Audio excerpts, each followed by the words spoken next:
it's gonna be hard because you're gonna receive opposition. It was so hard to hear on the phone someone yelling at me telling me that I was doing the wrong thing.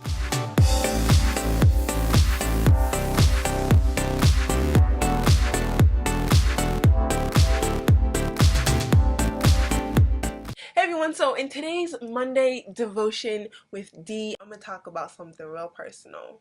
When I started college, it was really important for me to be involved in a church, to be attending a church, and to continue growing my faith. I was that high schooler that was like, no, I'm not going to those college parties. I'm not going to be doing all those things that I see on TV. Like, no, I'm going to be dedicated to the Lord. I'm going to be studying my books. Like, no, no, no.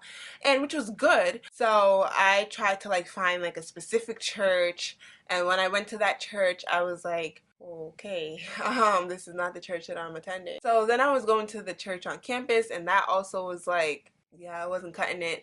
Then I went to this church that some individuals went to that like who were part of like the Christian group I was a part of, well, that I started going to when I first started school, which also was like not that great. So I was just like, oh my gosh, this is really hard. But then when I met my best friend, she invited me to a church, and I was like, oh my gosh, this is great. And you know, it was also with other individuals who attended the school, so it was just like, it was really nice to just have that fellowship. In addition to finding that church, I also was part of campus ministries, and y'all, that ministry changed my life and really forced me to go deeper in my faith. They really were serious about their faith. Oh my gosh, there's like more to this. And I feel like I knew that, but like I didn't know that. And it wasn't until I saw it and experienced it, I was like, wow. But then it was time to like go back home for breaks. And when I would go back home, I would go to the church that I was born in, raised in. I loved it. And I was like, this is good. This is not like how it was at school. And not that like, you know, anything was wrong with it. I just didn't feel like I was growing. And you know, I was just like, oh, you know, maybe it's just because like, you know, my friends are here, so like that's what it is. But like it was just constantly bothering me. Like I would go home and I'm just like, oh, okay, like, I have to go to church today with my mom. Like I have to do that. Like I have to do this because I grew up in this church, so I have to be there and it's the right thing to do. But yet my spirit was just so bothered, and it was just like I would be there and I'm trying so hard to really just focus, and just I'm like telling myself like, you know, it doesn't matter where you are, like just, you know, still praise and worship God and receive the word, and which is true. I feel like the Holy Spirit was just like, I require more from you. There's more that I need you to do. There's more growing that you have to do, and that can't happen here. Nothing's wrong with the church, but the growth that you need just can't happen here. And I was like, nah, you best believe that's not happening, because I'm not telling my mother that. I am not, she's gonna be real mad. And I struggled with this for a good like 3 years. I remember having conversations with my friends about it, and they're just like, just talk to your mom, like, you know, like she can't get mad at you for that and stuff. And I was like, I don't know about that. And I was just like, okay, you know what? I'll just continue to like stay, because maybe I'm just in my feelings.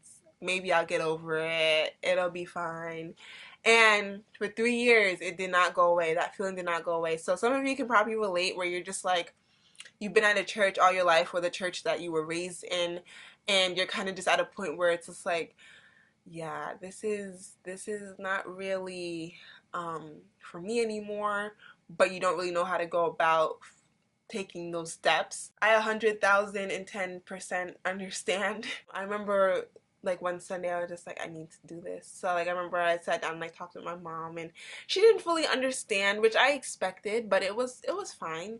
And then, but for me it was just like, okay, I don't even know where I'm supposed to go. God, how you have me leaving somewhere and I don't even know where I'm going?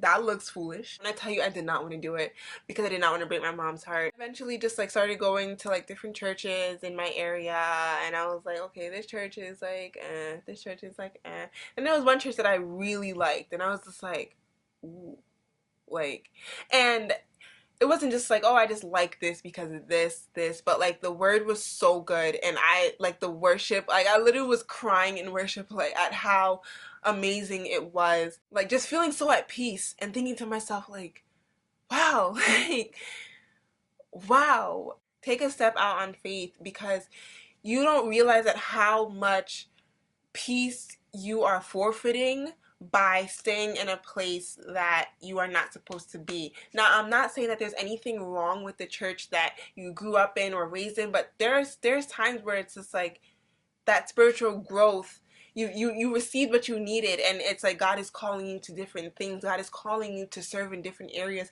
and you just can't do it there. I remember receiving a lot of opposition, but like I just remember receiving a call one day telling me that I was doing the wrong thing and that I was gonna contract demons, and I was like, oh.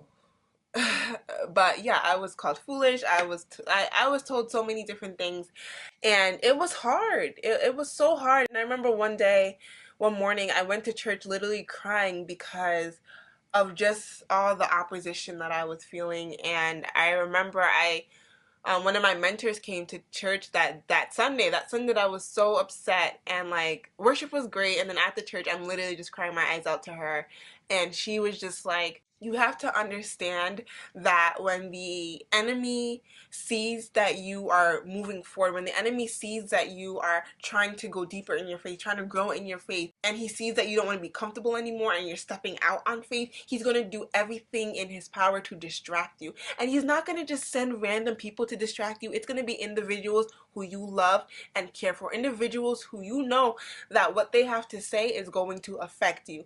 But you still have to trust God, and you still have to believe what he has placed in your heart. It's going to be hard because you're going to receive opposition. It was so hard to hear on the phone someone yelling at me, telling me that I was doing the wrong thing. But yet I knew in my spirit that this was right. I knew that God is calling me to different things. And you might get that opposition. You're not going to have everyone understand what it is that God has placed in your heart, because that's between you and God. You know? So you might think to yourself like, but my parents are saying this. At the end of the day, your parents love you like crazy, and they just want to make sure that you are covered under the right pastor, that you're in the right church, and that you're doing the right thing. Not to sound selfish or anything, but like I'm not going to church to please someone. And if you feel like you're doing that, then you're already setting yourself up for failure. You're already setting yourself up to just forfeit what it is that God is trying to do, and the ministry that he's trying to stir up in you, and a place for you to serve. And it's just like, but no, you are staying somewhere where you know you don't belong just because you're trying to please individuals. I know a lot of you watching this are like, oh my gosh, yes, this is me, this is me. And I feel like this is the case for a lot of individuals who grew up in the church. And like I keep saying, like if anyone who even went to the church that I went to, I don't want you to watch this and feel like I'm like bashing it. No, like that's not the case. But when you have a relationship with God, it is actually like, you know, God shares things with you that not everyone understands. Sometimes you have to be somewhere in order to bring about the truth, in order to bring about what it is that God needs. So we always want to be comfortable. We always want to be in that place where it's just like, oh, but this is what I'm used to. This is what I know. But sometimes as God's servants, as his disciples, he wants us in a different places. Like, no, I need you to show this church some things. I need you to teach them some things. I need some things done here that you can do. So it's just like sometimes you're on an assignment even. So it's just like you cannot ignore or neglect that assignment just because you're trying to please others. Especially if you are independent. I live with my parents, but I do have like my own car. So I did have my own means of transportation. So it was just like God is just like, I've provided you with everything that you need. So why are you still trying to ignore what I've placed in your heart? For those of you who are struggling to leave a church, or you know you're receiving opposition, whether it be from parents, um, even the pastor of the church or church members, is Luke 14 verse 26. And it says, if you want to be my disciple, you must by comparison hate everyone else, your father and mother, wife and children, brothers and sisters, yes, even your own life. Otherwise, you cannot be my disciple. And in this verse, God is not saying to hate your father or your mother, to be like, nah, I hate you, I don't want to talk to you. No, that's not what he means. But basically what he's saying is like, if you want to be my disciple, you have to make sure that I am at the center of your heart. My contentment is in you. You have to understand that you're going to receive opposition, whether it be from your mother or your father. And if you give in to that, you cannot be my disciple, because how can you be listening to other people but say that you want to follow me? No, you have to put that to the side. You have to cast yourself down. You have to die to your flesh. Put yourself to the side. Put yourself away and let God lead and direct you. Be like, you know what, God, I'm receiving this opposition, but I'm going to trust you and I'm going to follow you. I want to be a disciple of yours. I want to go where you send me. I want to, be who you've called me to be. And in order to do that, I cannot continue to try to please other individuals, but only try to please you. Sometimes you might think to yourself like, oh my gosh, this is so hard. But just know that doing that comes with a cost. And Jesus knew this. He says it in his word. But don't begin until you count the cost. For who would begin construction of a building without first calculating the cost to see if there was enough money to finish it? So just know that by following me, you are going to struggle. You are going to receive criticism. You're going to receive opposition. Consider this. He's saying, he's just like I have great things planned for you, but you have to put pleasing others to the side. You have to put pleasing yourself even to the side. Be my disciple. If you want to be my disciple, you have to put what it is that you want, your earthly desires, away and trust me. But it comes with a cost. So God is letting us know it comes with a cost. You gotta think about this first.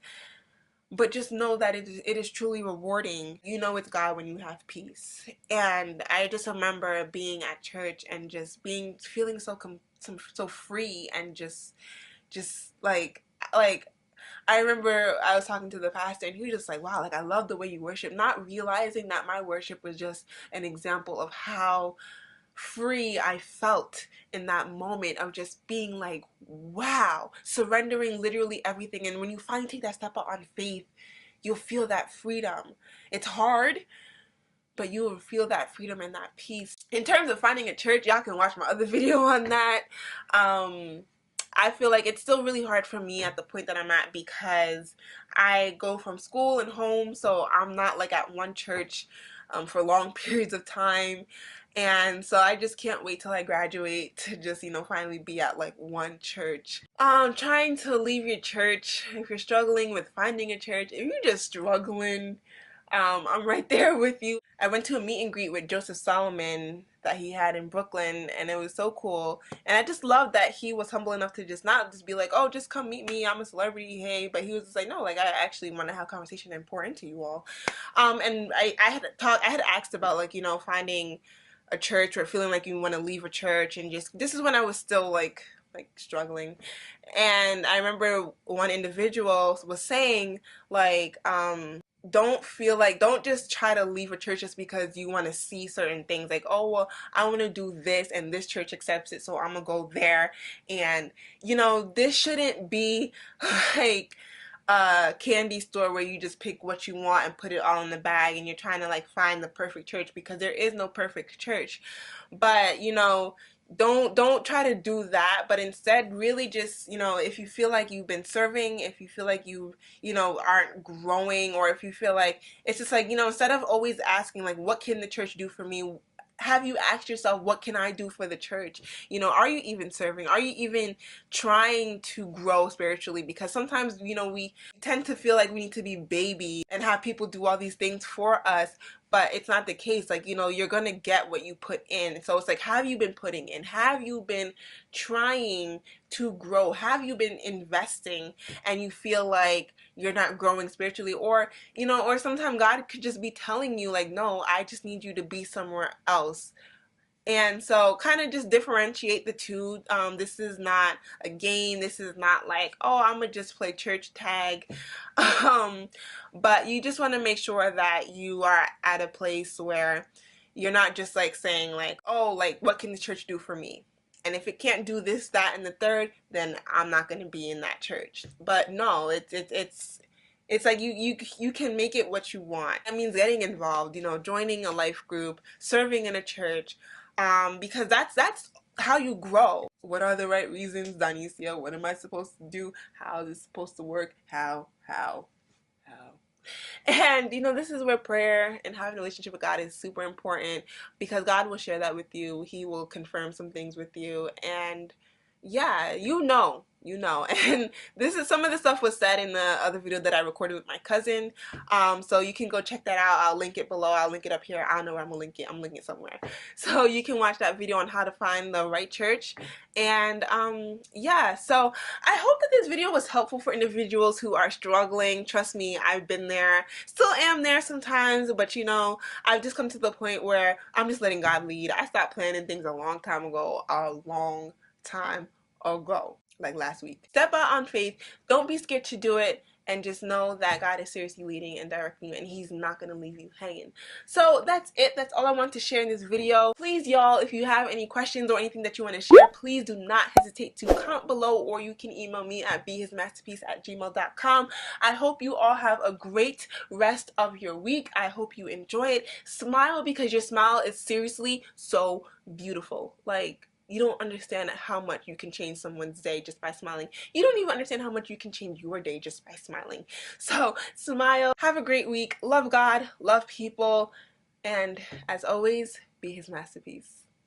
Bye, everyone.